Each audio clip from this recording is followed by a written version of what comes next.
All right, well, it's time to check in again. I'm on spring break now, which is a welcome relief from the busyness of the past couple of weeks.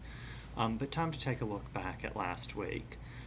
Last week was when I finished my absolutely massive World War II unit, which we only spent 3 class days, so 270 minutes on block, um, going over World War II, the Holocaust, 2 full SOLs, absolutely massive unit that didn't go as well as it could have, but it went better than I expected given just the quantity of material and how quickly we had to move. This past week, I gave the quiz, and despite giving a review sheet, students in the first class that take it on Monday found that it was a lot harder than I thought that it was, given how closely aligned the homework, notes, and lecture activities that we did, the review sheet and the quiz were. A lot of students got really tripped up just because of the wording, and the fact that it was a little bit different than what they're used to. For the quiz, I gave a word bank. It was mostly fill in the blank that followed the guided notes, almost completely word for word, question by question. But I also did include a few free response, and I was absolutely amazed that about half of my students did not so much as attempt the free response. The 2 questions that were free response were list the Allies and Axis powers and list 3 of the causes of World War II.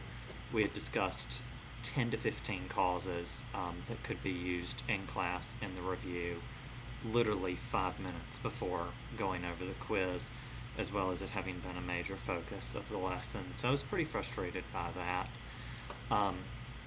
Grades were abysmal, at least with the first group. They admitted that they didn't study, and I'd say that the class average was somewhere in the neighborhood of 60 to 70%. The students who studied got A's and B's, as was expected, but we ended up needing to regroup and do a requiz.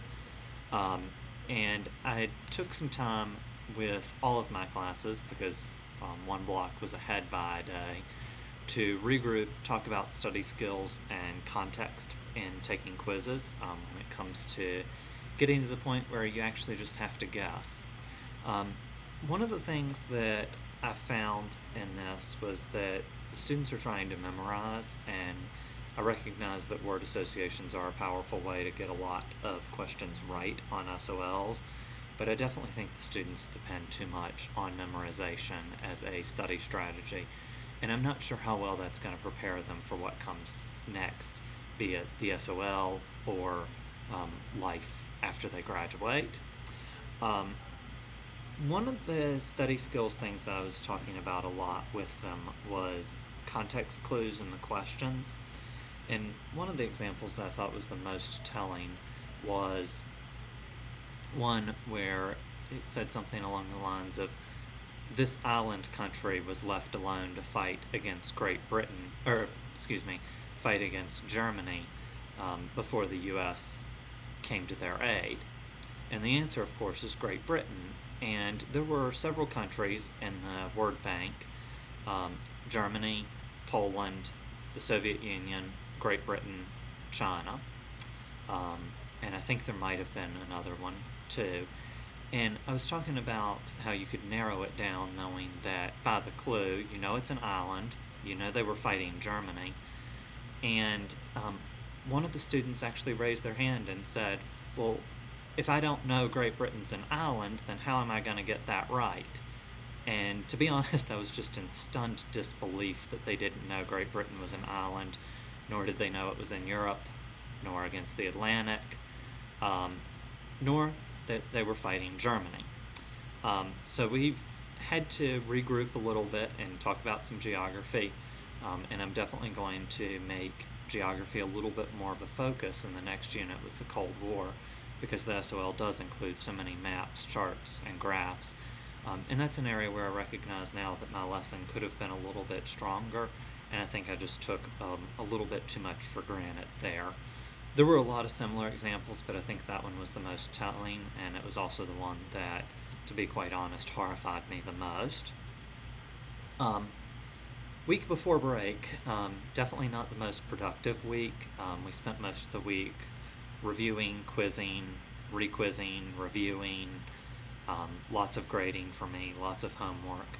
Um, we're really coming down to crunch time. We have 3 weeks, so 15 days, 7 or 8 blocks, depending on the class, to get the students ready for their SOL before my cooperating teacher begins her review. So we have essentially 3 weeks to introduce all the new content.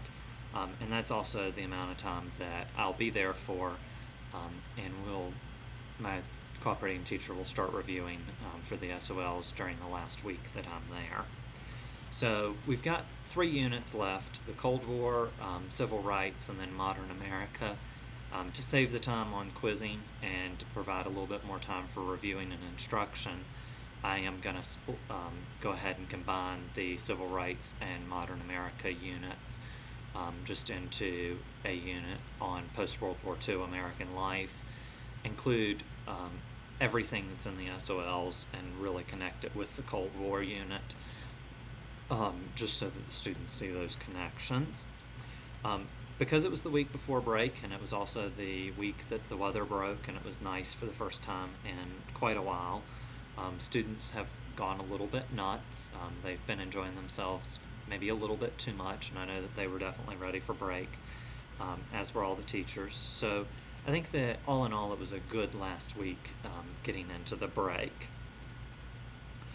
Looking ahead, there's definitely a lot of pressure to complete the SOLs. I have about 14 pages of the expanded SOL to get through and cover, which will be Cold War, Civil Rights, all the stuff that goes with Cold War, Korea, Vietnam, Cuban Missile Crisis, American politics, fall of the Soviet Union, all of that to be done in a little bit less than 3 weeks, actually. So there's definitely some SOL pressure coming in, and I know the students are feeling it in all of their classes, as am I, just to get them prepared. Also starting to feel the pressure from the portfolio. I've been working on the portfolio, the book, the past couple of days, getting resources together, finding things that were in binders and folders all over my apartment, some from last year, some from this year, and finding documents that are on Google Docs, on my hard drive, other hard drives, other computers, and trying to get everything ready. But at this point, on April 6th, I have a working portfolio. Definitely not a lot of artifacts on it yet that are linked in there, and the reflections and stuff aren't done, but I feel like I'm way ahead of the game, and working with some other members of the cohort to try to get them ready too. Rest of the break looks like getting more resources on the portfolio, preparing the lessons for the rest of my semester, and going back and just making sure that I have everything that I'll need to finish out the semester and the student teaching internship strong, and then getting ready for the portfolio, but also taking some time for myself and enjoying the wonderful weather. That's all for now.